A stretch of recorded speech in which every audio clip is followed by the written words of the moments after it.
3 years ago, my family decided I had stolen $12,600 from my 88-year-old grandmother. They never found proof, but they found something easier. They found me. Last Thanksgiving, I was pushed to the children's table. This year, I wasn't even invited. My mother called to tell me not to come, then asked if I would still pay their homeowner's insurance and drop off Grandma Evelyn's cast iron roasting pan before dinner. 2 weeks later, I mailed 4 certified letters. By 9 that night, my phone showed 54 missed calls. Funny thing was, none of them called that many times while my name was being destroyed. My name is Sabine Holloway, and this is how I finally stopped paying for my family's peace. Chapter 1. The Daughter They Didn't Want at the Table. My mother called on Sunday evening while I was sitting at my kitchen table, finishing payroll for a landscaping company that always waited until the last possible hour to send me its timesheets. It was November 9th, 2025, a little after 7, and rain had been tapping against the windows of my house in Cedar Glen since late afternoon. I had a calculator to my right, cold coffee to my left, and 23 employees whose checks had to clear by Friday. My mother's name lit up my phone. Margaret Holloway had a special voice for unpleasant errands. It was bright, gentle, and so carefully arranged that you could hear the rehearsal underneath it. She used that voice to tell me when my father needed surgery, when Aunt Paula wanted help with her taxes, and when my sister had decided I was not welcome at Thanksgiving. "Sabine, honey," she began, "about Thanksgiving this year." I stopped typing. Briar is hosting at our house because her kitchen renovation still isn't finished. She's been under a lot of pressure, and she really wants the day to stay calm. I waited. My mother filled the silence with a small breath. She doesn't want any drama. There it was. Drama. Not the money missing from my grandmother's account. Not the rumor that had been attached to my name for 3 years. Not the clients who had started watching me differently at church. Me. I was the drama. I looked at the payroll spreadsheet in front of me. Numbers were honest in a way people rarely were. When a column did not balance, it did not smile first. "What drama have I ever caused at Thanksgiving, Mom?" She said nothing. "Name 1 year," I continued. 1 dinner, 1 argument I started. The silence lasted long enough for me to hear my parents' television in the background. Finally, she said the sentence that had governed our family for as long as I could remember. "Let's keep it pleasant, Sabine." She ended the call before I could ask what pleasant required from everyone else. 2 weeks later, I would stand inside the Cedar Glen post office with 4 certified envelopes pressed against my chest. By Wednesday afternoon, all 4 would be delivered.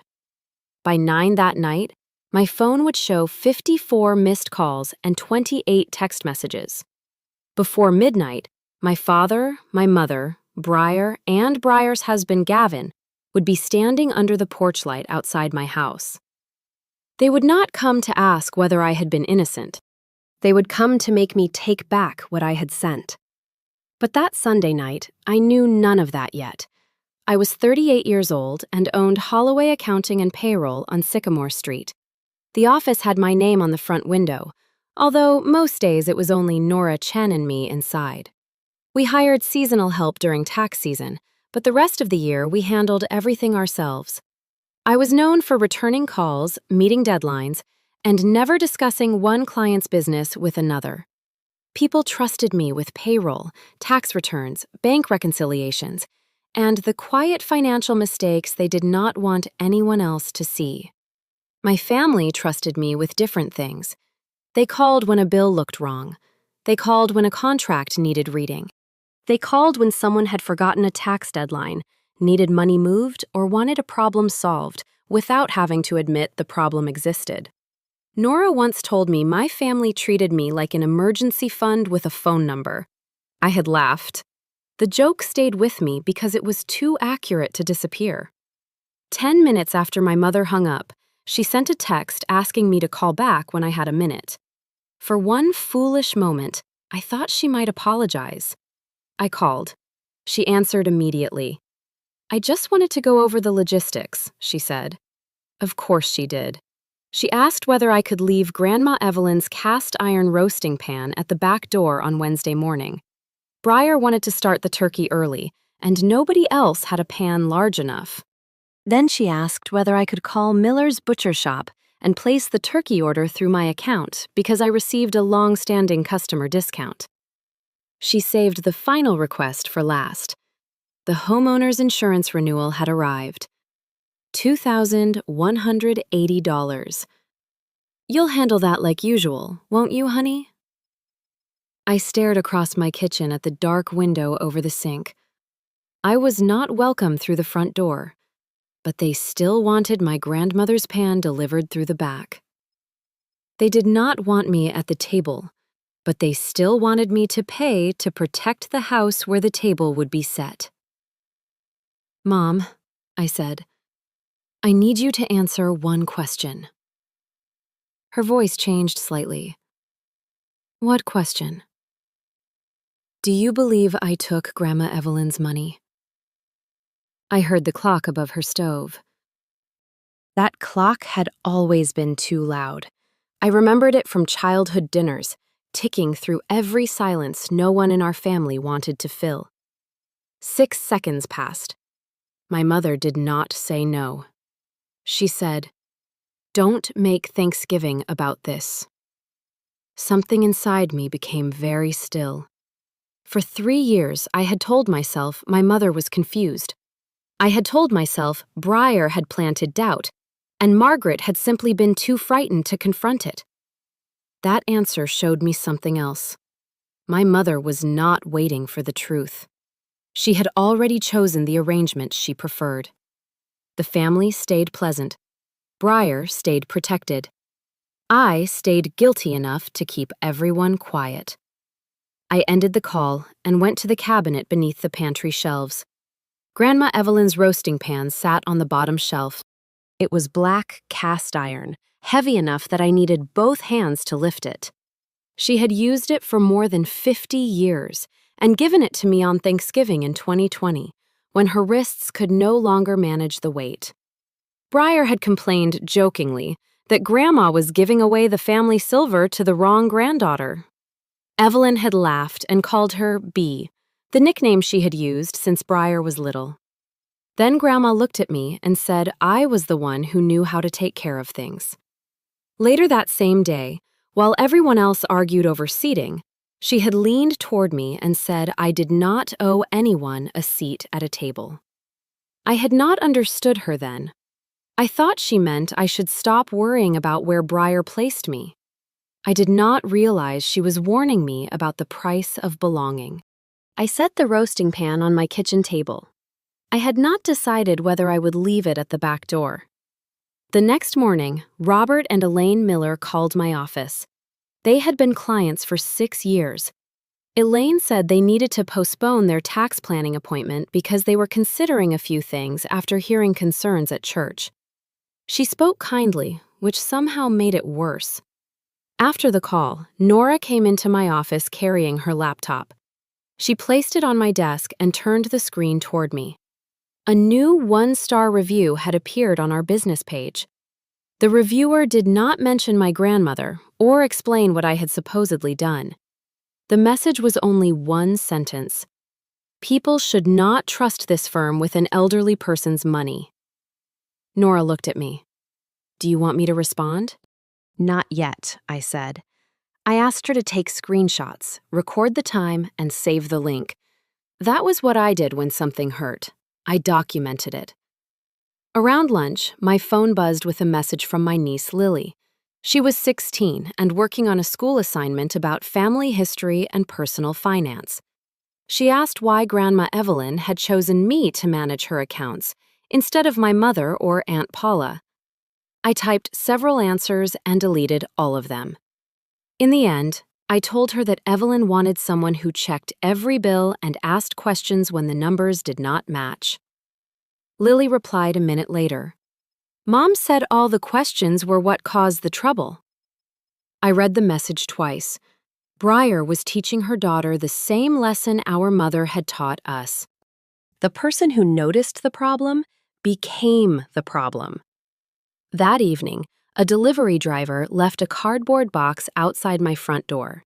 The label read, Willow Creek Senior Living Administrative Records. Below that was my name, Sabine Holloway, former financial contact for Evelyn Dorsey. I carried the box inside and placed it on the kitchen table.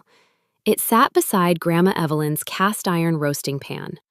One was the inheritance my family still wanted to use. The other held records they had never wanted to read. I stood between them for a long time without opening the box. Chapter 2. The Money That Bought Their Silence.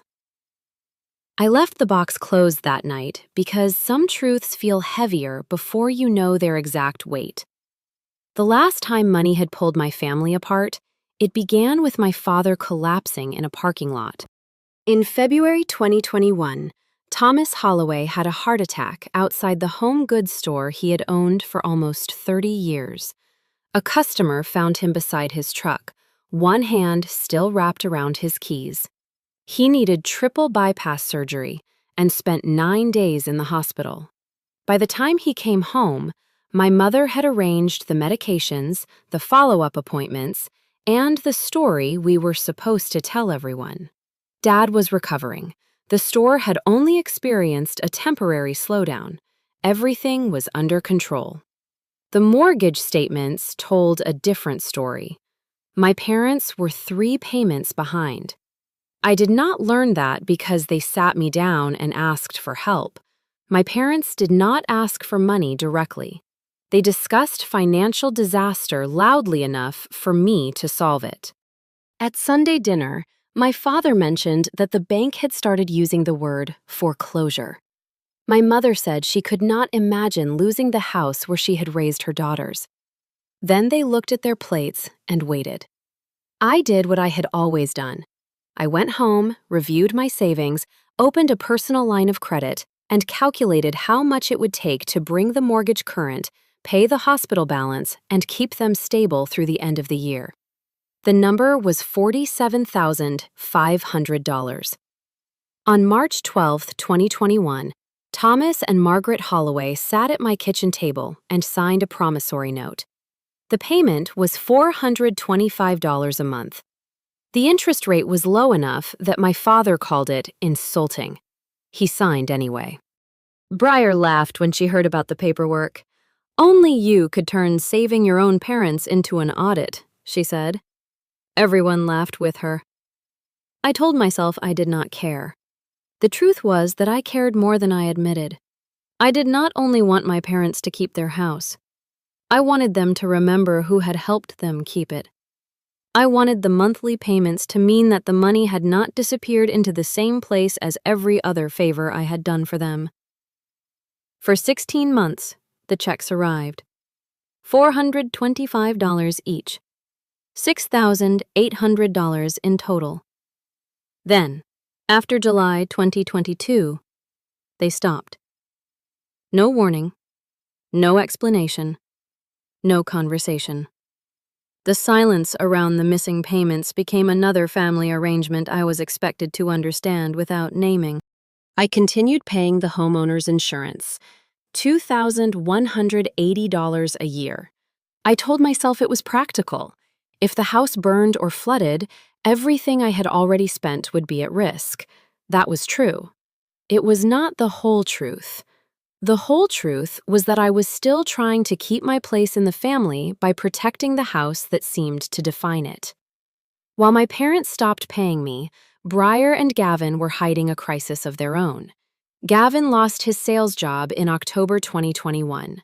Briar told everyone he was doing consulting and taking time to choose the right next position. That version sounded polished enough for Christmas cards. The real version was 11 months without steady work. Their mortgage fell behind. Their credit cards crept toward their limits. Lily needed orthodontic treatment. Briar kept posting photographs of family dinners, church fundraisers, and kitchen displays she sold to women who could afford marble countertops. without asking what happened if the next paycheck did not come. She believed appearances were a form of labor. In Breyer's mind, keeping the family looking secure was the same as keeping it secure.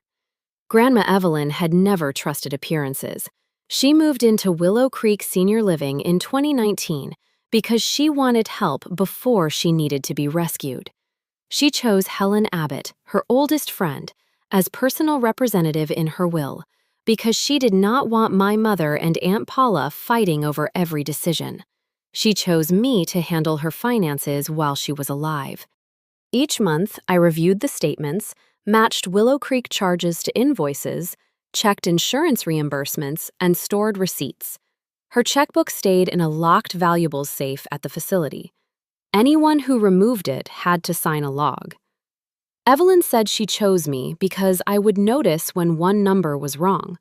She also said I was the only person in the family willing to ask a question after everyone else had decided the answer was inconvenient. On September 18, 2022, I sat down with her quarterly statements and found 6 checks I did not recognize. The total was $12,600.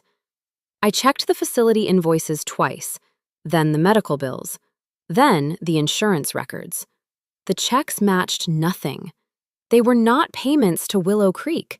They were not for prescriptions. They were not for clothing, gifts, or anything Evelyn usually purchased. I called the bank that afternoon. I called my mother and Aunt Paula.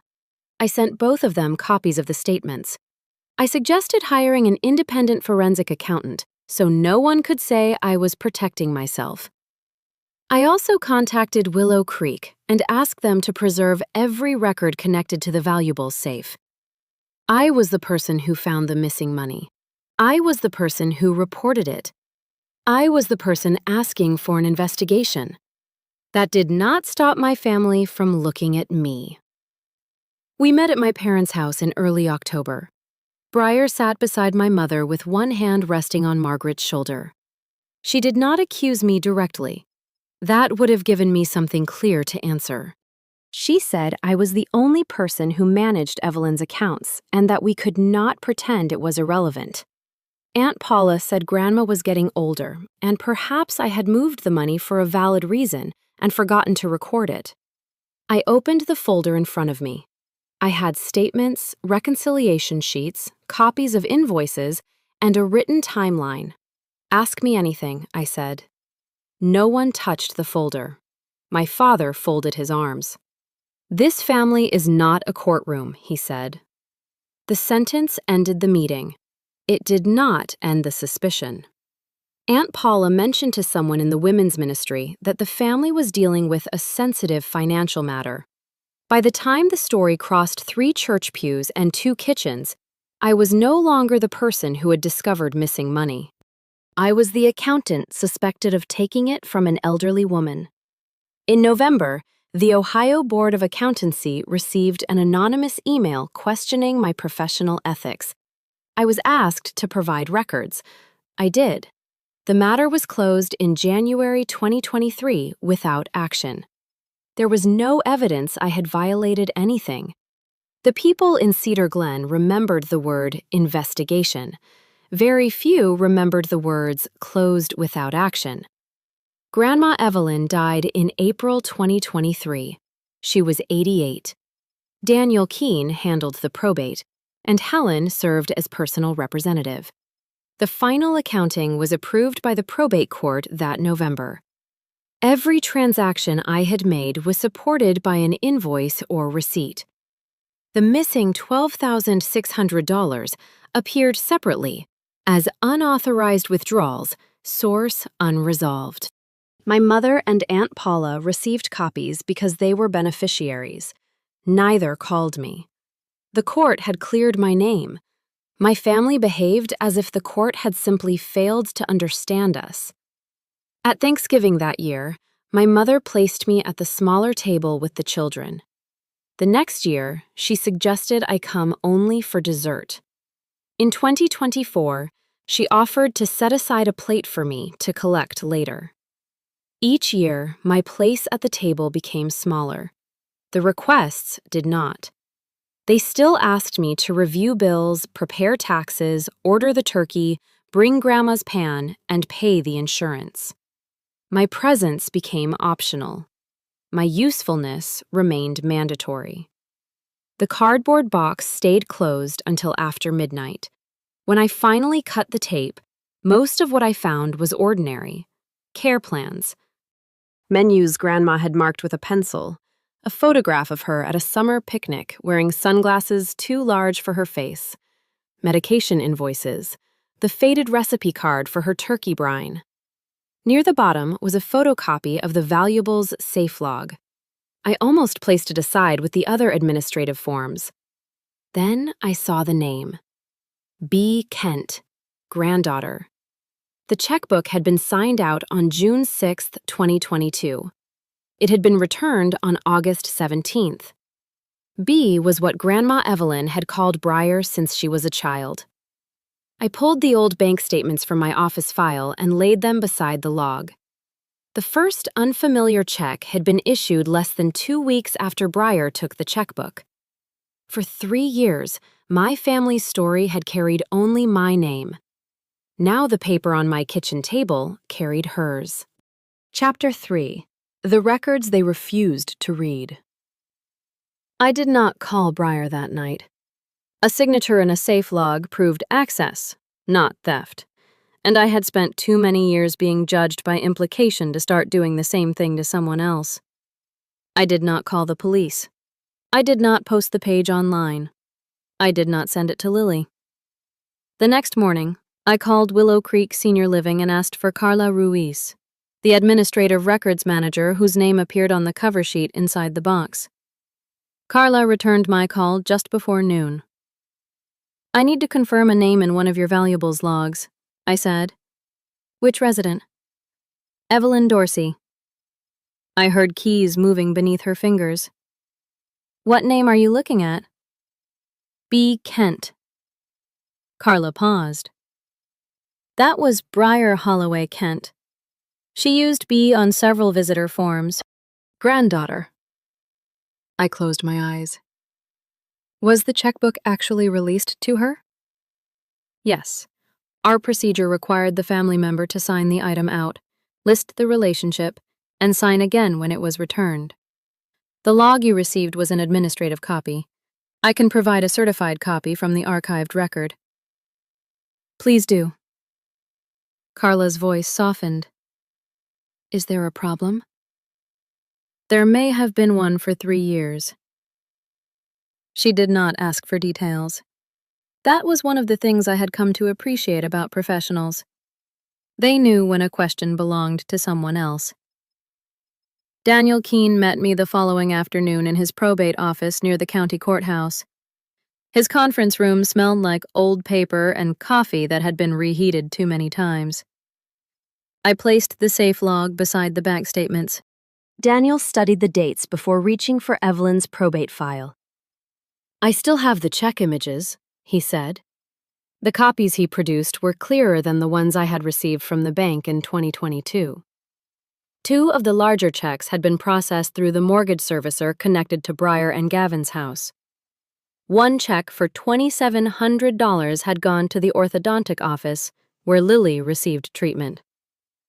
The remaining checks matched a utility company and a grocery account near Breyer's neighborhood. The money had not disappeared into some anonymous account. It had traveled into Breyer's life, one bill at a time. I placed Evelyn's recipe card beside the check images. Her real handwriting had become shaky in her final years. The letters leaned slightly to the right, with small breaks where her hand had trembled. The signatures on the checks were smooth and leaned left. Daniel examined both. They are inconsistent, he said. That is not the same as proving forgery. I know. If this becomes litigation, we may need a handwriting expert, or an admission. The log and endorsements establish access and benefit, but we should be careful about what we claim. Careful was a language I understood. Daniel searched his electronic archive and found an email Willow Creek had sent during probate. It mentioned that a family member had removed Evelyn's checkbook during the same summer the withdrawals occurred. The email did not include the person's full name. Why wasn't this followed up? I asked. Daniel removed his glasses. We had no complete log, no clear recipient information, and your father declined the family meeting. The estate accounting identified the withdrawals. I completed the probate work. And then you decided the rest was a family problem. His face tightened. Yes. I looked at the court file between us. I don't need you to fix my family, Daniel. I need the records to stop being buried under the word peace. He nodded slowly. If Helen agrees, and the certified log holds up, we can evaluate reopening the estate for the limited purpose of recovering the money. By the time I returned to Holloway Accounting and Payroll, Robert and Elaine Miller were sitting in the reception area. Nora gave me a look that warned me before I entered my office. Robert held a folder in both hands. Elaine kept her purse on her lap. We've decided to move our accounts to a CPA in Westfield, Robert said. There has never been a problem with your work, Elaine added quickly. That sentence hurt more than an accusation. Then why are you leaving? Elaine looked down at her purse. At our age, we can't have question marks around money. I could have shown them the probate order. I could have told them the board had closed its matter without action. Instead, I thanked them for 6 years and arranged a transfer of their records. After they left, Nora shut my office door. She placed a printed page on my desk. 2 prospective clients had canceled their consultations. Andrea Pike, who owned a home care staffing company, had emailed to say she needed more time before signing our payroll proposal. Her company served elderly clients, and she had heard an ethical concern connected to my name. Nora had made a spreadsheet.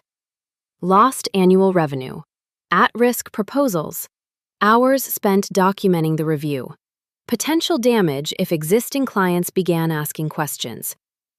I looked up at her. You made a damage report. You taught me to quantify a problem before deciding whether it can be ignored. This is still my family. No, Nora said. It was your family when the rumor only hurt you. Now it is reaching this office. Silence is no longer just your personal choice. That evening, Breyer posted a Thanksgiving collage online. There were gold leaves, folded napkins, and a caption about being grateful for a peaceful table. Aunt Paula shared it with a message about family unity. I sat at my kitchen table and drafted a response. I attached the court-approved accounting, the safe log, the check images, a short explanation of the timeline.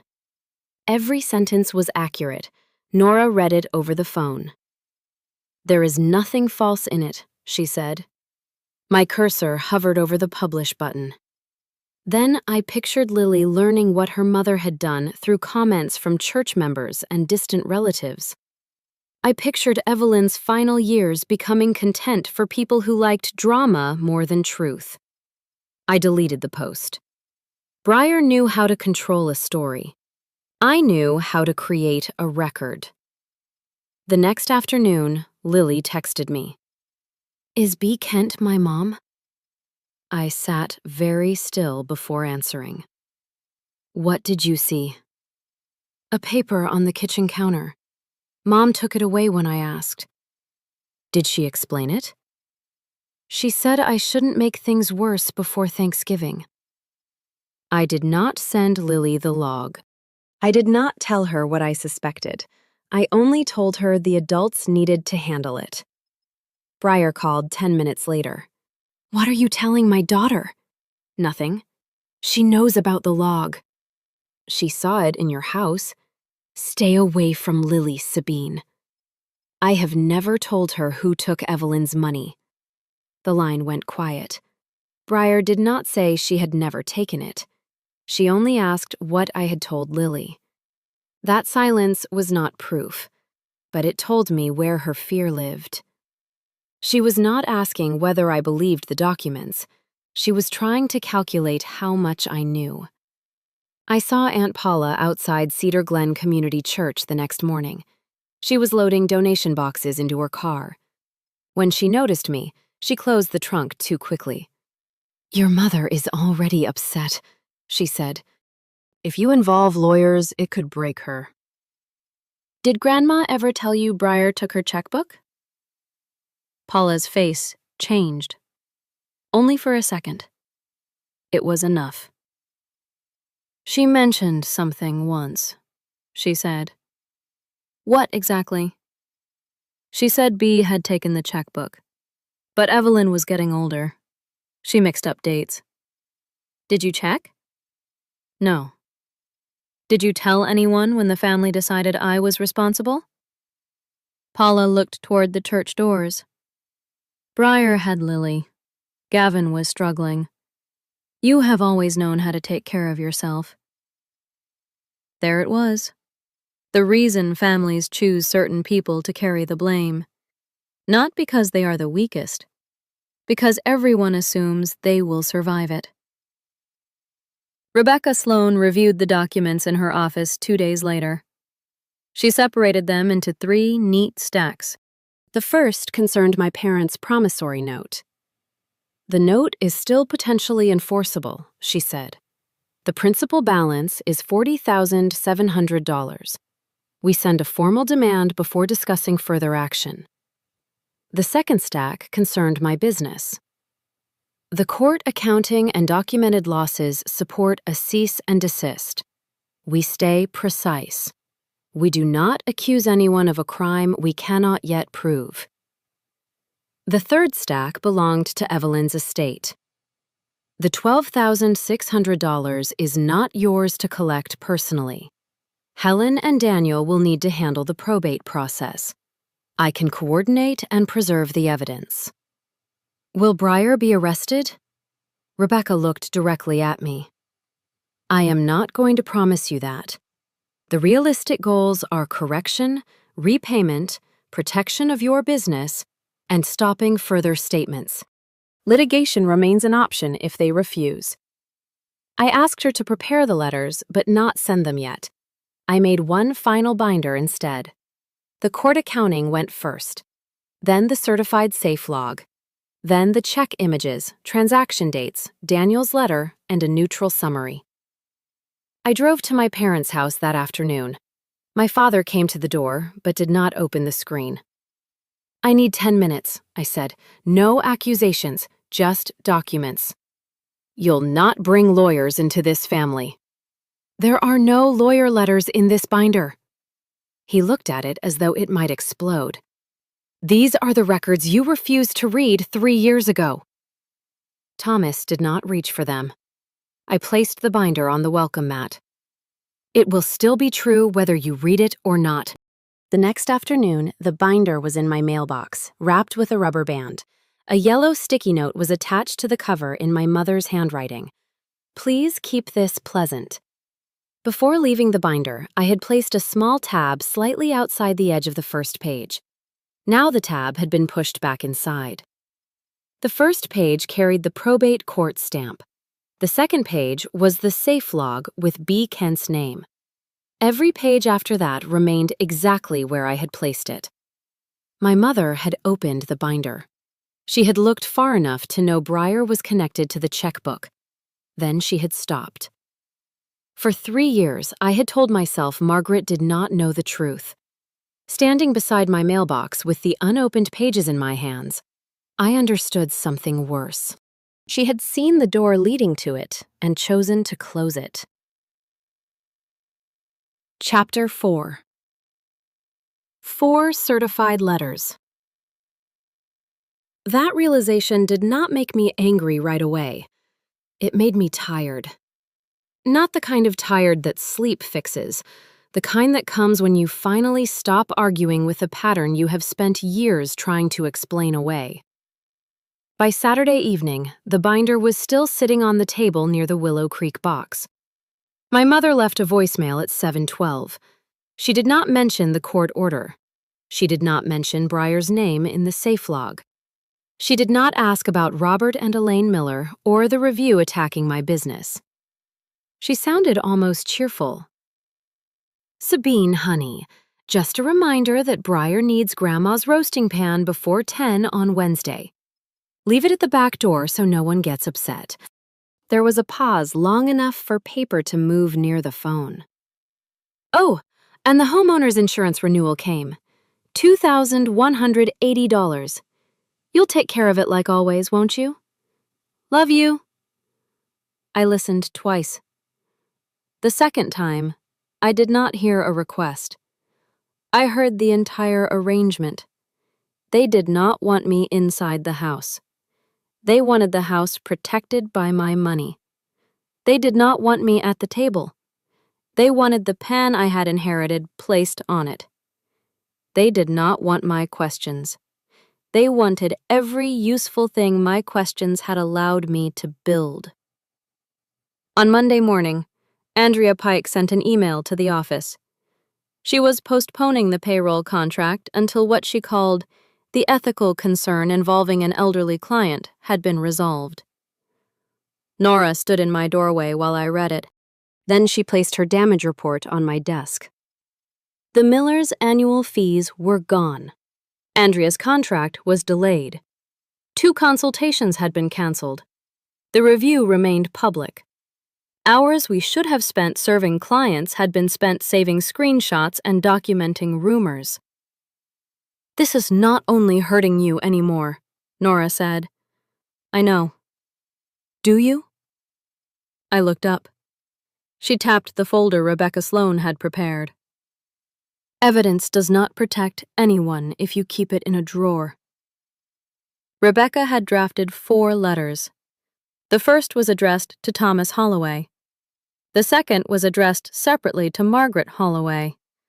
They covered the same debt, but went to each borrower individually. The promissory note was in default. The unpaid principal balance was $40,700. They could resume payments at $425 a month. The accumulated interest would be waived if they signed the schedule within 30 days. I would stop paying the homeowner's insurance at the next renewal. There would be no lien, acceleration, or foreclosure as long as they honored the agreement. The third letter was for Breyer. It demanded that she stop making or encouraging statements connecting me to Evelyn's missing money.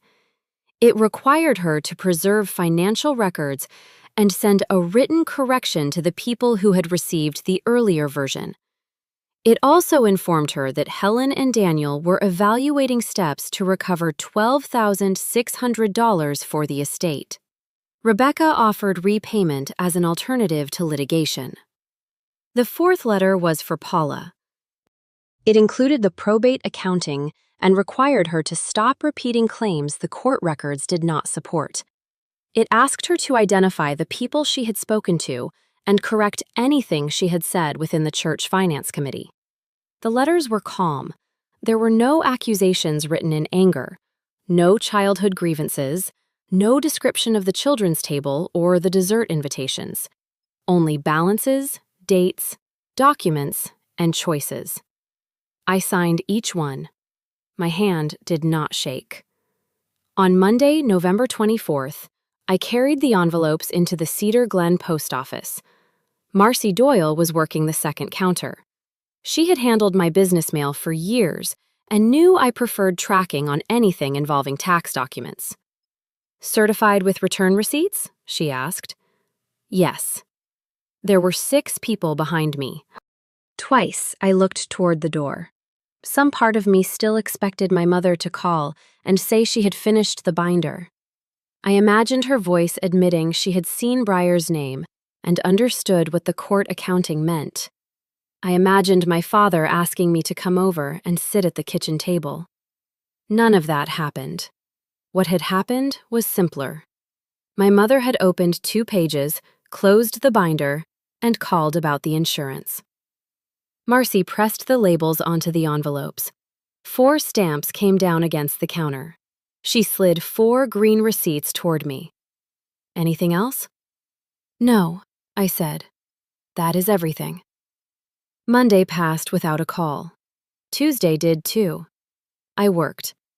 Breyer posted photographs of folded napkins, polished serving dishes, and little cards with guests' names written in gold ink. Lily did not message me. My parents did not acknowledge the letters were coming. By Tuesday night, I began to wonder whether they would refuse to open certified mail the same way they had refused the binder. At 11:46 Wednesday morning, my phone displayed the notification. Delivered. 4 of 4. I was meeting with a contractor who had brought 3 years of receipts in an old shoebox. I turned the phone face down and continued explaining the difference between business expenses and personal withdrawals. At 12:17, Margaret called.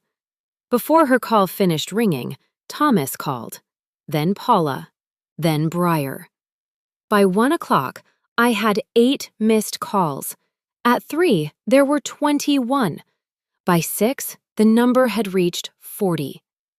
The calls did not come only from the 4 people who received letters. Paula had contacted 2 relatives. A cousin who had not spoken to me in more than a year sent a message saying he could not believe I was threatening my parents during the holidays. Another relative asked whether I intended to make an elderly couple homeless. My father called 7 times. My mother called 9. Paula called 6. Breyer called 5.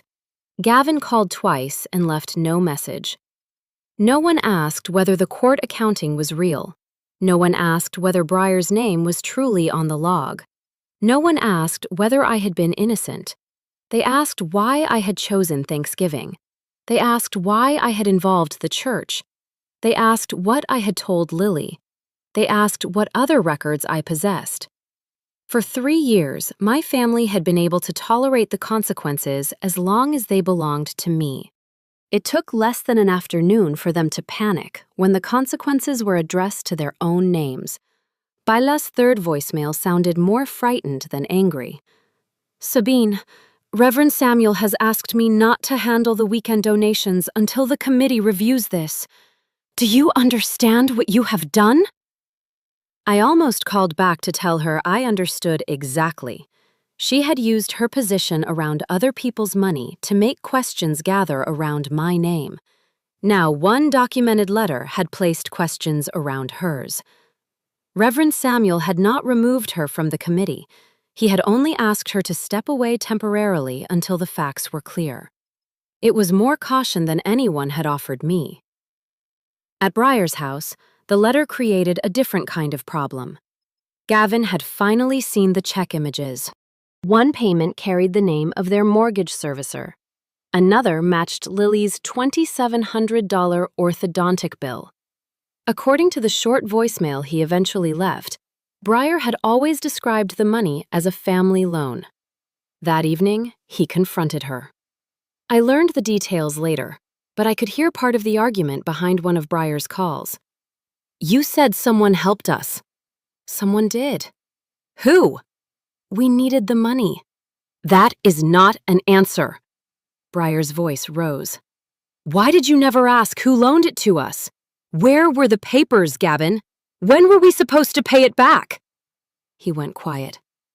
The truth was uncomfortable, but simple. Gavin had not known exactly what Breyer had done. He had known enough to avoid asking. At 6:34, Lily texted me. Is Mom's name on the log real? I stared at the message.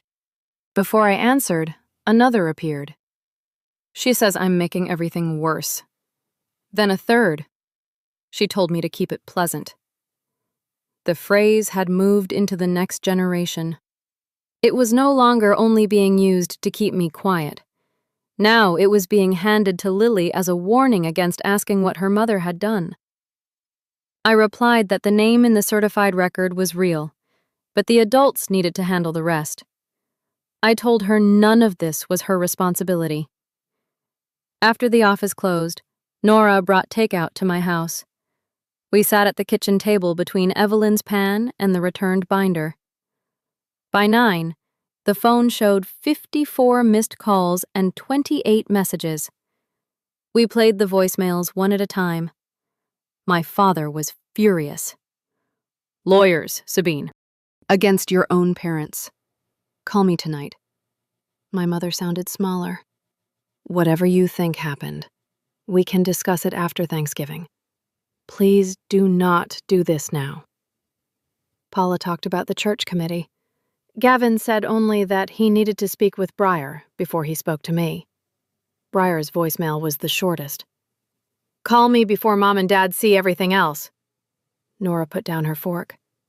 She did not say it was false. No. None of them did. At 11:38, headlights swept across my front curtains. A car stopped in the driveway. Thomas stepped out first.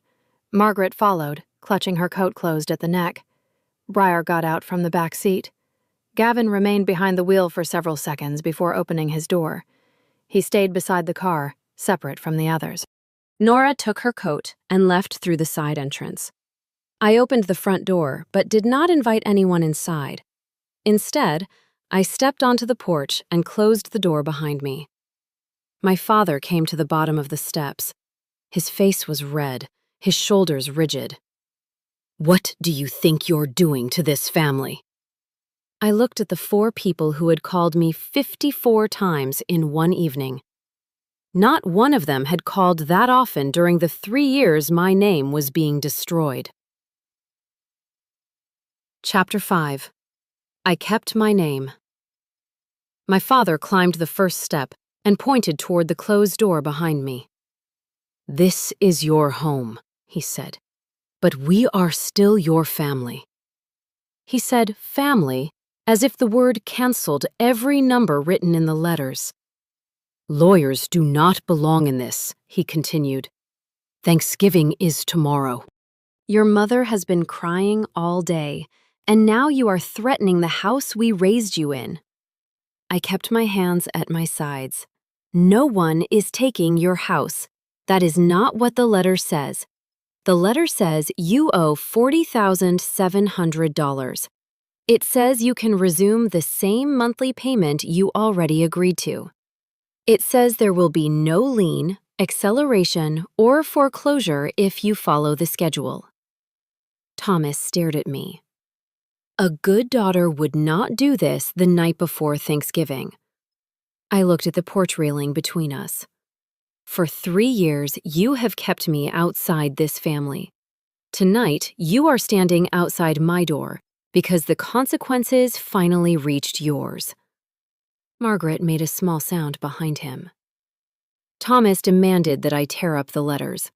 He said I could come to Thanksgiving the next day. Everyone would move on. My place at the table was still there. For one dangerous second, the offer touched the part of me that had spent years waiting to hear those words. Then I understood what he was offering. Not an apology, a transaction. Briar stepped past him. Her face looked different without the expression she used for photographs and church events. Her mouth trembled, but her eyes stayed fixed on mine. Gavin was out of work for almost 11 months, she said. Gavin looked down toward the driveway. We were behind on the mortgage. The cards were nearly maxed out. Lily needed braces. We were going to lose the house. Margaret reached for Briar, but Briar pulled away. I took Grandma Evelyn's checkbook, she said. I wrote the checks. The night seemed to narrow around us. She admitted using the money for mortgage payments, utilities, groceries, and Lily's orthodontist. She said she had not entered the family meeting planning to blame me. Everyone already knew I managed Evelyn's accounts. Everyone looked toward me before Briar had to say anything direct. She simply did not correct them. At first, she told herself she would confess once Gavin found work, then once the mortgage was current, then after Christmas, then after Evelyn died. Each month made the truth more expensive. Eventually, protecting the image of her family became more important than protecting my name. I understood the fear she described. That was what made it hurt more. I had emptied my savings to keep our parents from losing their house. I knew how quickly walls and a roof could begin to feel like proof that a family still existed. Desperation explains the first check, I said. It does not explain the next 3 years. Breyer looked away. You watched me lose my place at the table. You watched clients question me. You watched Mom stop defending me. You knew what everyone believed. I thought you could handle it, she said. The sentence was almost identical to Paula's. That was the family logic. I had been chosen because they believed I would survive. I turned toward Gavin. He stayed beside the car until I said his name. Then he came closer. I did not know she copied Evelyn's signature, he said. Did you believe it was a legitimate family loan? He hesitated. No. Did you ever ask who had loaned you $12,600? No. Did you ask where the paperwork was, or when repayment would begin? No. He rubbed a hand across his face. I knew something did not make sense. I did not ask because the mortgage was paid, and I did not want the answer. Then you benefited from the silence too. Gavin nodded once. He agreed to sign a repayment agreement with Breyer, not because he had suddenly become brave, because the documents connected the money to his home, his bills, and his family. My father tried to interrupt, but I raised one hand. The numbers were simple. My parents had borrowed $47,500. They had repaid $6,800. They still owed $40,700. I had paid $8,720 in homeowner's insurance over 4 years. $12,600 had left Evelyn's account. One long-term client had already left my firm. Another contract was being delayed. My name had carried an accusation for 3 years. Money could be repaid in monthly installments. A reputation did not come with a payment plan. Margaret stepped toward me and took my hand. Her fingers were cold. She used the voice she had used when I was a child with a fever. Your chair is still there, she said. Come tomorrow. Breyer can tell everyone the bank processed the checks incorrectly. No one has to be blamed. By Christmas, this will be behind us. I could see the kitchen without turning my head. Steam against the windows. My mother calling everyone to the table. Evelyn's pan on the stove. For a moment, I wanted that picture so badly that I could almost accept the price. Then I understood they were not offering to return my name. They were offering to clean it with another lie. A faceless bank would become responsible, so no one in the family had to be. The chair was not being returned. It was being sold back to me in exchange for the evidence and my silence. I pulled my hand free. The letters stay. Thomas and Margaret had to sign a new schedule beginning December 15th and pay $425 each month. They could pay more whenever they wanted. We would review the balance each year. As long as they complied, I would not accelerate the debt, place a lien, or pursue foreclosure. They would pay their own homeowner's insurance beginning with the current renewal. Breyer had to send a written correction by December 5th, stating that I had not made or authorized the withdrawals. She had to stop every suggestion that I had taken Evelyn's money. Breyer and Gavin would pay $600 a month into the estate account for 21 months. Paula would correct the story with the people she had told and with the church finance committee. If everyone complied, I would not post the records online or pursue anything beyond what was necessary to protect my business and recover the money. I am not taking anyone's roof, I said. I am stopping the payments that allowed those roofs to stand on my silence. Margaret began crying. Why now? She asked. Why Thanksgiving? Because Pleasant was the most expensive thing this family ever bought, I said. I kept every receipt. I looked at all 4 of them. You can keep the peaceful table. I am keeping my name. Thomas turned away first. Margaret followed. Gavin walked back toward the car. Briar remained at the bottom of the steps. "You could have kept paying quietly," she said. "They probably would have invited you back by Easter." "I know." "Then why do this?" "Because this time it had to be certified." She watched me for several seconds. "The correction will go out Monday," she said. It was not an apology. For Briar, a promise with a date was the closest thing to a signature. The next day, I kept Evelyn's pan. I used her recipe card to brine a 13-pound turkey. Nora came with her husband. Gloria Vega brought sweet potatoes and apologized for bringing too much, which meant she had brought exactly enough. I set 5 places. The 5th chair stayed empty until 2:15, when the doorbell rang. Lily stood outside holding a bag of dinner rolls. "Mom thinks I am at Hannah's house," she said. "You need to tell both your parents where you are." She sent the message from my entryway. Gavin replied that I should bring her home before 7. Lily sat in the empty chair. After dinner, she carried Evelyn's pan to the sink and washed it without being asked.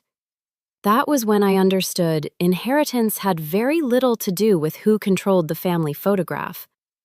It belonged to the person willing to know the truth and still care for what remained. Briar sent the correction the following Monday. It stated that I had not made or authorized the withdrawals, that she was responsible, and that she and Gavin were repaying the estate. Helen and Daniel filed the limited petition needed to reopen the estate for recovery. No one was arrested overnight. Rebecca kept the evidence in case the agreement was broken. On December 15th, my parents signed the payment schedule. The first check for $425 arrived on time. The memo line was blank. I did not mistake it for an apology. I recorded the payment. Paula sent corrections to the people she remembered telling. Reverend Samuel asked her to step away from handling church funds for 6 months while someone else took over. She was not publicly humiliated. She temporarily lost the kind of financial trust she had helped take from me. The 1-star review was removed after the platform determined the writer had never been a client. Robert and Elaine Miller returned in December. Elaine admitted they had allowed a rumor to make the decision for them. Andrea Pike signed the payroll agreement after reviewing the probate accounting and Briar's correction. My business did not recover in a single day. My name came back one person, one contract, and one acknowledgement at a time. My mother sent a Christmas card signed by her and Thomas. There was no apology inside. I placed it on the mantel anyway. I still loved her. I still knew she had opened 2 pages of my binder and chosen not to read the rest. I no longer needed love and truth to live inside the same arrangement. Lily began texting me about algebra and asked whether she could visit the office to learn how account reconciliation worked. Evelyn's pan stayed in my kitchen. My parents continued making payments. The estate received its first repayment from Briar and Gavin. Some Sundays, my phone did not ring. The new quiet still cost something. For the first time, I was not paying for it with money, service, dignity, or silence. I had spent years believing steady responsibility could purchase steady love. Briar had believed a beautiful enough story could keep a family intact. In the end, the numbers told us both what we had avoided for years. A chair purchased with money and silence never truly belonged to the person sitting in it. My family kept the peace they had chosen. I kept my name. If you had been standing on that porch, would you have chosen the chair at the table or your own name? Share your answer and stay with this channel for more stories about women who stopped paying the price for someone else's peace.